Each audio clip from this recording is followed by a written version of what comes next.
Welcome to the City of Pinellas Parks City Council meeting. Our city offers superior parks, premium recreational services, exceptional public safety resources, optimal investment opportunities, and more. Our mayor and city council welcomes you to tonight's meeting.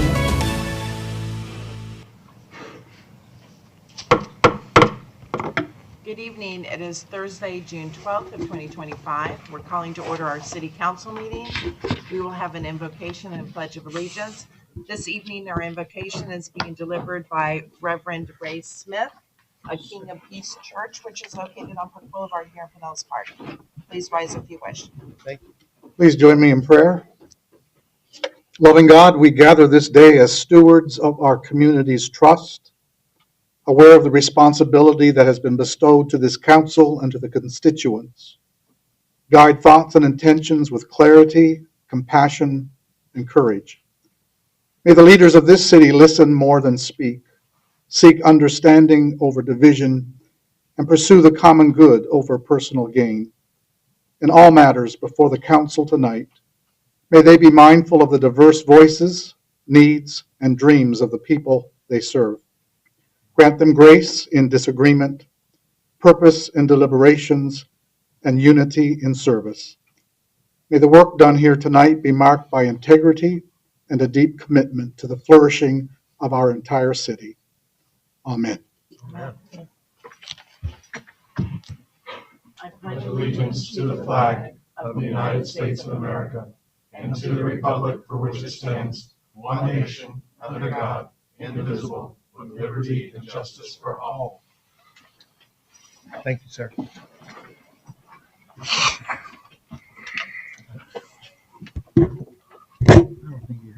This evening, we do not have any declarations of proclamations, but we do have one of our wonderful citizens who comes to our council meetings on a regular basis.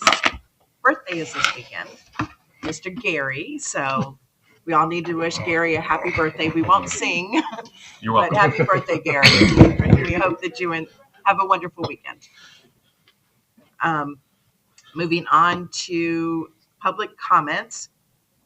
We ask that if the public would like to come up and speak, that you may do so on anything that is not on our agenda this evening. Seeing none? No. Oh, sorry. Come right ahead. Hello. Hi.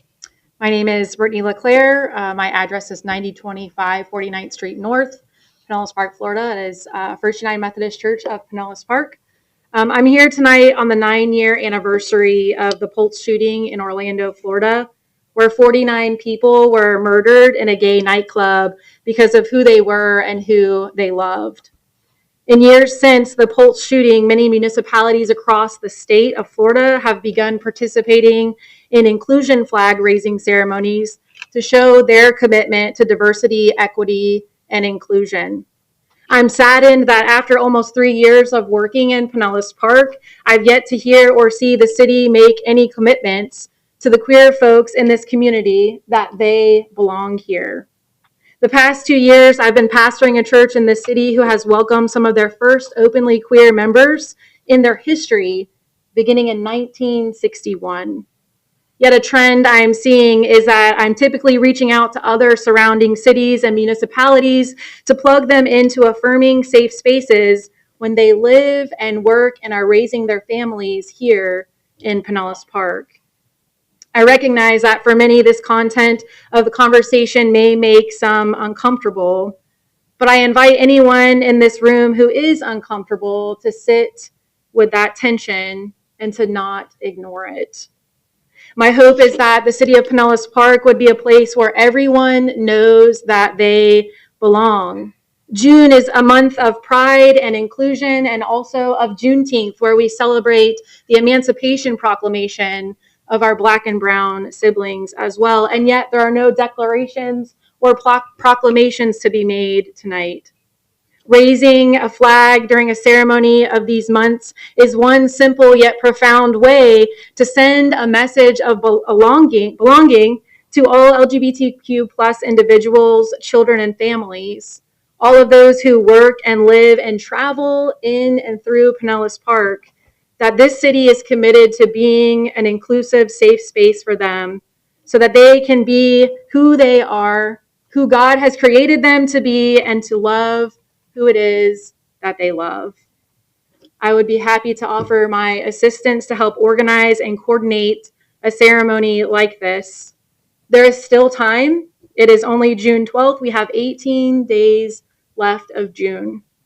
Let's be a city on the right side of justice and love. History, folks, has its eyes on the city of Pinellas Park. Thank you. Thank you. Is there anybody else in the audience that would like to come up and speak on anything that is not on our agenda this evening? Excuse me.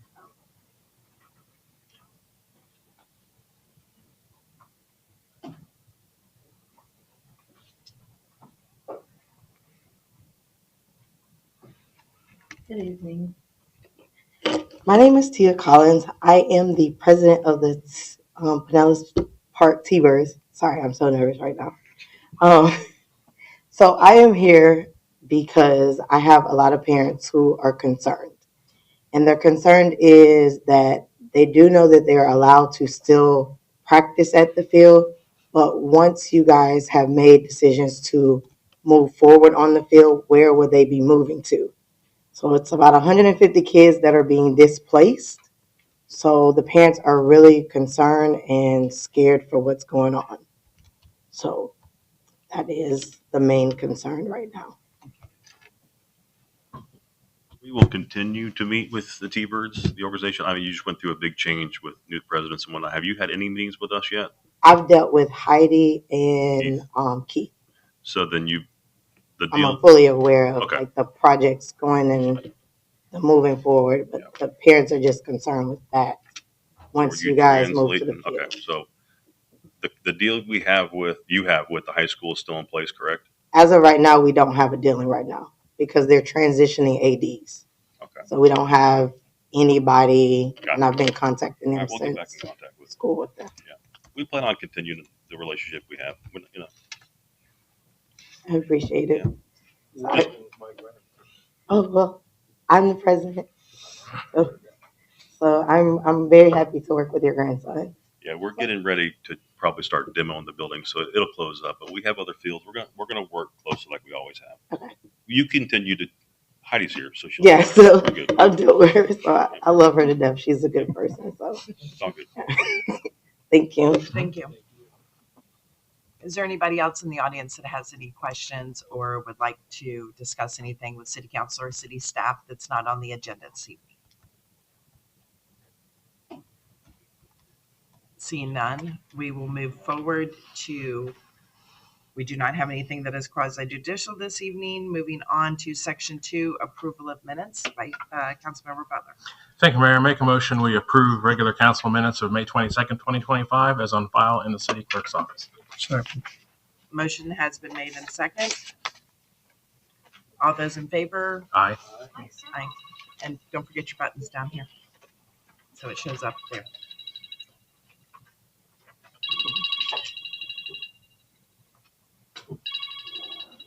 Are we just going to move on, or is it? No, it's loading. Okay. New technology. Move on. We'll do a voice vote, please. Thank you. All those in favor? Aye. Aye. Motion carries unanimously. Moving on to section 3, public hearings, item P1, ordinance number 2025-16.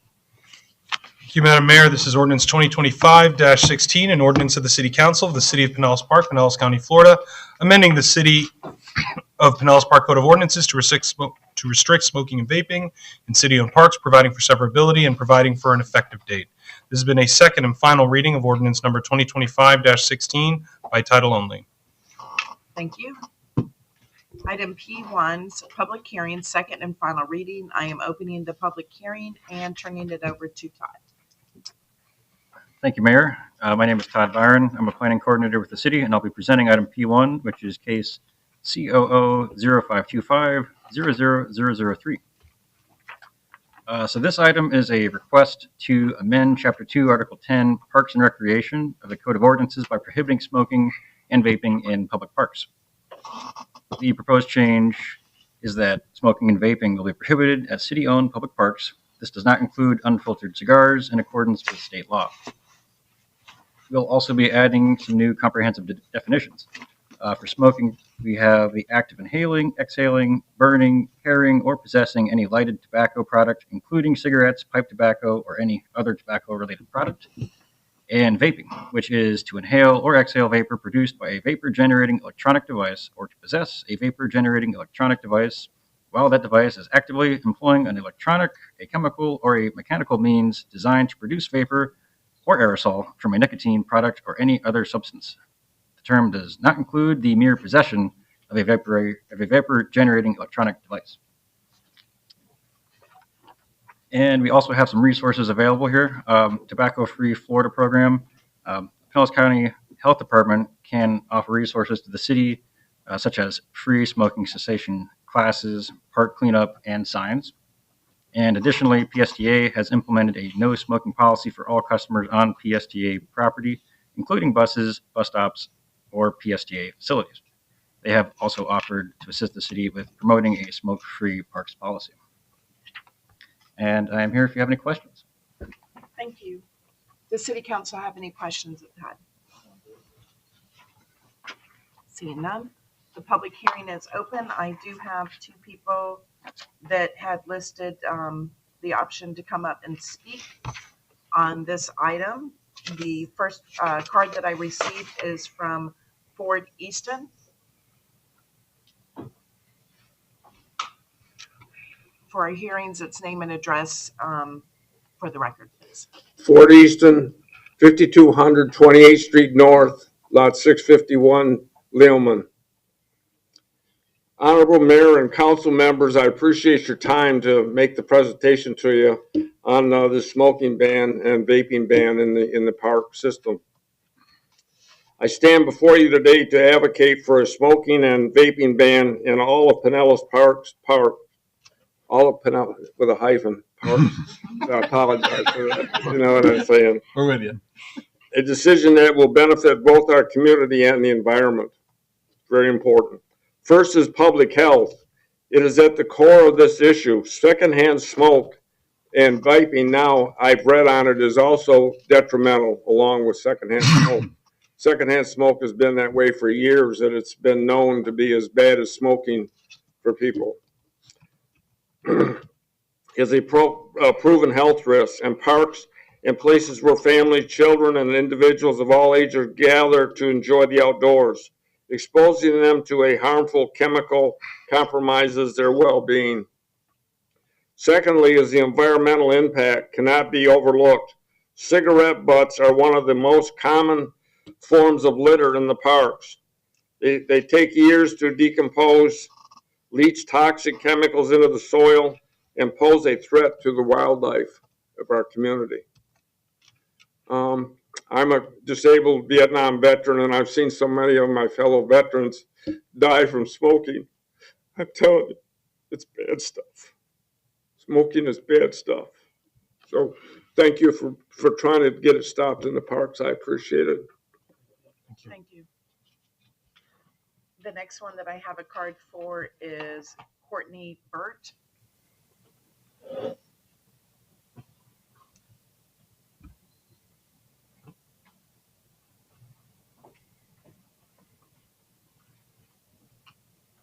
Good evening.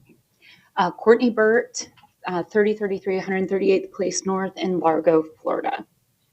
Good evening, council members. My name is Courtney Burt. I serve as the Vice President for Community Impact and Health Strategies for the American Heart Association that serves Tampa Bay. I'm here tonight to express my support of this ban. I am also an active member of the Tobacco Free Coalition here in Pinellas County and also Hillsborough County. Most importantly, I'm a mom of 3 children who frequent many of these parks. I have grandparents that live right down the street from here on 56th Street, and we are at the volleyball courts right around the corner from here quite often. First, I want to share some statistics. Secondhand smoke increases heart disease by 25 to 30% from secondhand smoke. Children exposed to secondhand smoke are twice as likely to develop high blood pressure, according to the Journal of Hypertension. Vaping aerosols contain ultrafine particles that trigger blood vessel constriction, impair vascular function, and also raise blood pressure, even based on just short-term exposure. Secondhand vape exposure significantly increases respiratory and cardiovascular symptoms in children. They are 30% more likely to report respiratory and cardiovascular symptoms like chest pain, palpitations, and high blood pressure comparatively to peers that have not been exposed to those type of byproducts. More than 40,000 heart-related deaths are reported each year in the United States as a result of secondhand smoke exposure. In addition to these statistics I've shared, there is nothing more disheartening than being at the park and getting a cloud of smoke that interrupts your playtime or athletic activities. Parks and recreation sites should be places for exposure to fresh air, movement, and connection, not toxic byproducts. Tonight, I urge you to adopt this smoke-free policy for our parks and recreation sites. The data is clear, as earlier shared.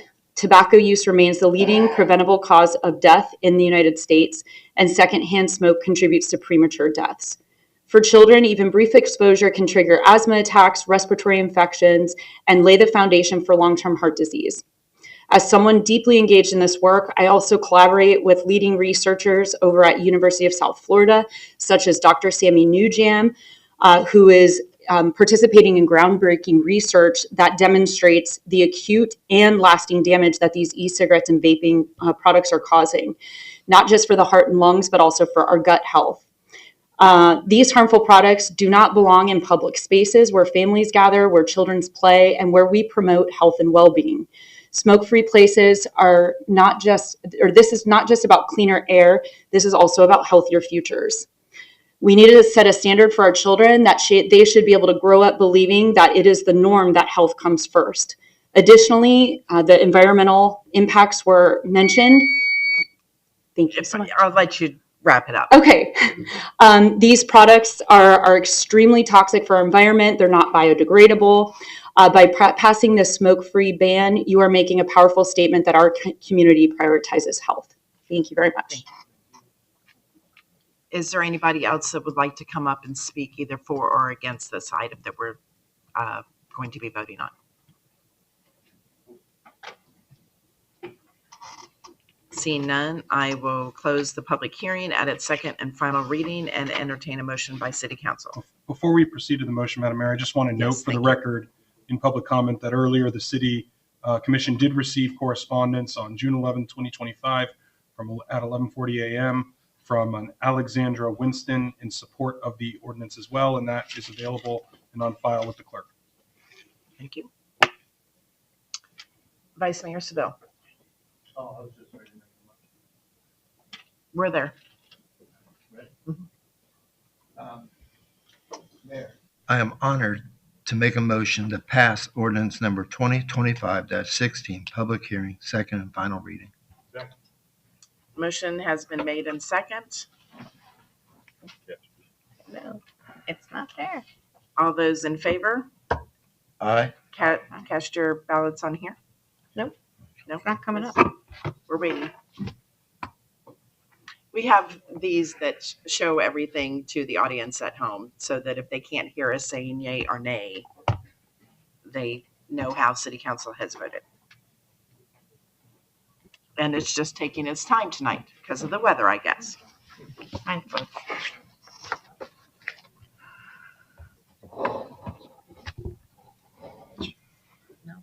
Nope. Roll Okay, call vote. voice vote. All right. We'll do a, all those in favor say aye. Aye. All those opposed, nay. Motion carries unanimously. Thank you. Nope. It was not unanimous. I was gonna say, it wasn't unanimous. It was not unanimous. She voted nay. I voted nay.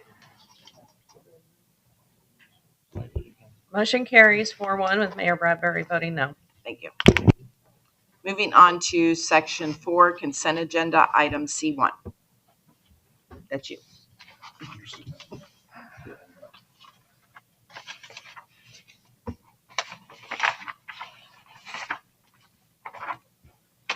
Item C1 is authorization for the mayor and the city manager to sign a cooperation and license agreement between the city, Item C1 is appointment to the library board for Elaine Bobinet.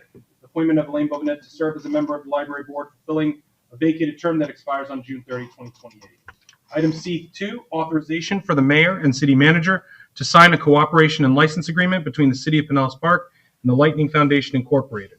And item C3 is authorization to purchase under the Sourcewell contract 092222 CAT for a Caterpillar portable diesel generator, 46 kilowatts, at an estimated cost of $116,286.70. Madam Mayor, that concludes the item C1 through C3 on the consent agenda. Councilwoman Reed. Thank you. Mayor Bradbury, regarding the consent agenda, I would like to make a motion to pass, approve, or adopt whichever action is appropriate. Items C1 through C3 inclusive. The next public hearing will be held in council chambers on Thursday, July 10th, 2025 at 6 p.m. Second the motion. Motion has been made and seconded. We will forego the button pushing. All those in favor? Aye. Motion carries unanimously. We do not have any regular agenda items this evening, so we will be moving on to section 6, which is comments from city council and staff. We're going to start down here. We are. Yes, we're starting down here. Thank you. Yeah. I really have nothing that I need to add. Okay.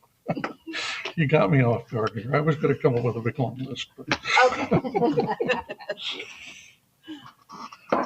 Just want to say thank you to everybody that came out tonight to participate. I see some health department folks out there. Just want to thank you all for engaging us on this. And I want to give a shout out to our students working against tobacco, our SWAT kids that approached us about this. And it's anytime that young folks are engaged, we want to listen, and we appreciate their interest and civic involvement. So that's pretty much all I got.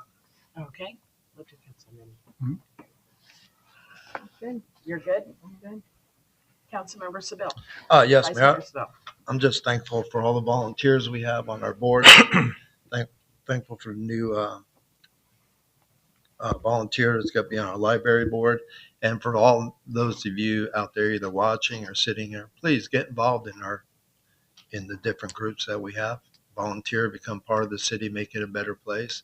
And to the pastor, I met you at your church when you first came. I was with Family Promise, that organization. So thank you for your service. And that's all I got. Thank you. Very briefly, though we are now halfway through June, we are somehow not yet done with the legislative session.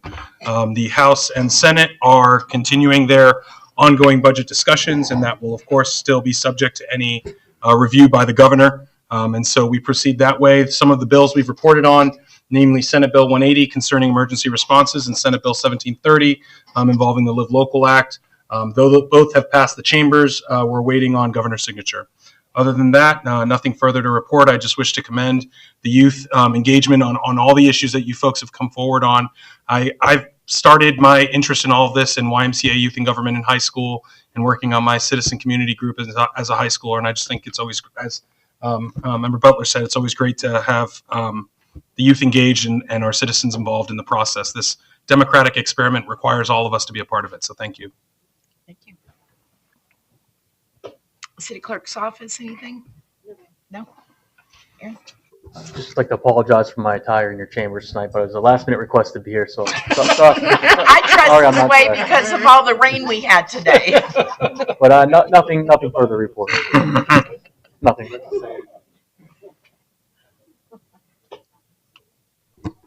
Heidi? Good evening, everyone. A couple of things to share with you tonight.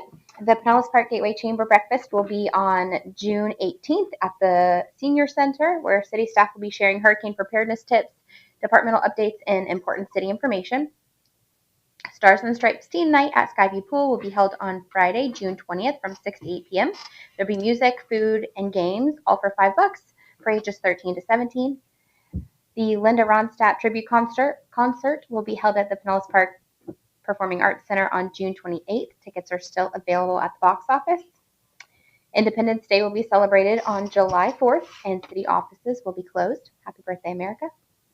Save the date for the Sages Theater play Deal Maker on August 2nd at the Performing Arts Center. It's open to the public with free admission. Thank you. Thank you. Since no one else said it, I just want to wish all the fathers a happy Father's Day. You're not forgotten. That includes you, Dan.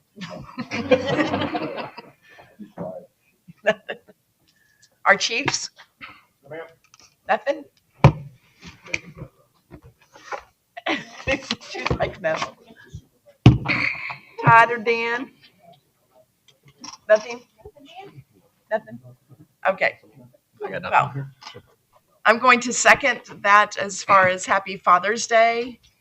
And we also need to remember people in our lives that have been like fathers to us as well, to make sure that you say thank you to them.